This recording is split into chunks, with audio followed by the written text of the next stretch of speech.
Two, three, two, one, go.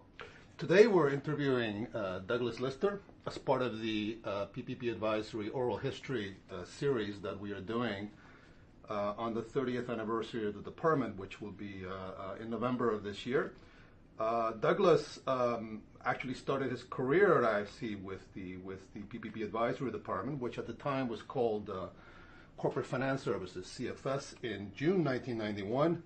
And was with us for 5.5 years. And prior to that, he had an impressive academic career. I see that from his profile that he went to Eastmore High School in Columbus, Ohio, in 1978, and then went on to Princeton, where he graduated in 1982, and then got his law degree at Harvard University in 1985. So there were 6 years from his law school until he joined. So tell us a little bit about the years before you joined IFC. What did you do after Harvard?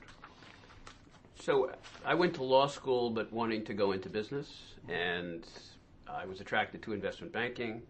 I had some interest in the sort of work IFC did because I was very interested in project finance. I was very interested in the intersection between broader issues, business, law, and part of it came out of having grown up partly here in D.C. and partly in Columbus, Ohio. So the two environments were totally different. I was very struck by why things were how they were in the urban environment and in the economy. So those things stayed with me. IFC didn't really seem like any sort of possibility if I even knew about it. I'm not sure I did when I came out of law school. And there wasn't much of a project finance business. So project finance is that fascinating intersection of structuring finance, legally intensive, business intensive. So the nearest thing to that was actually mergers and acquisitions and high yield business. So I joined the mergers and acquisitions department of Merrill Lynch.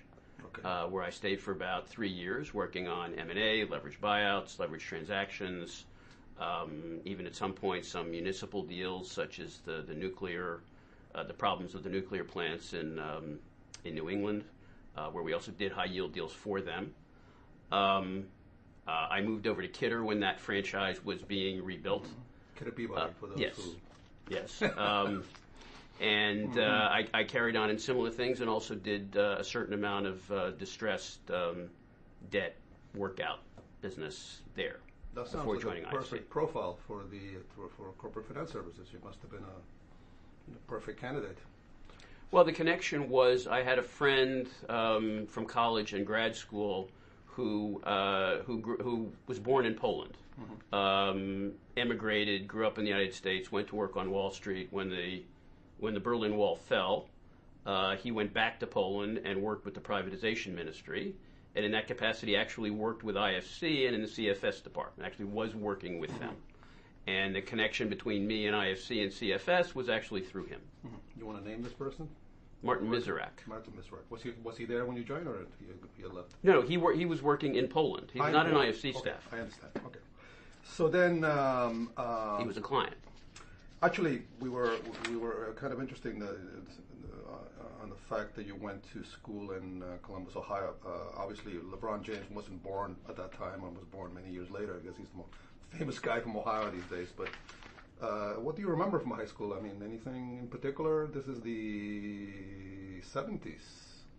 Well, the high school was kind of unique. It was probably one of the most integrated high schools you could ever find.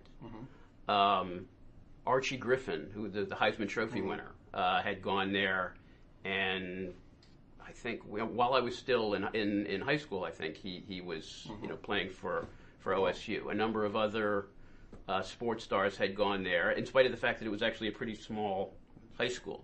But Columbus is a very unique environment. It's one of those cities where when pollsters or others want to find prototypical America, they actually go to Columbus because it's so reflective of of what's going on. So I had grown up most of my life till high school in Montgomery County, Maryland, which was this very affluent, very government-centered thing. So private business actually was not so prominent even in people's consciousness.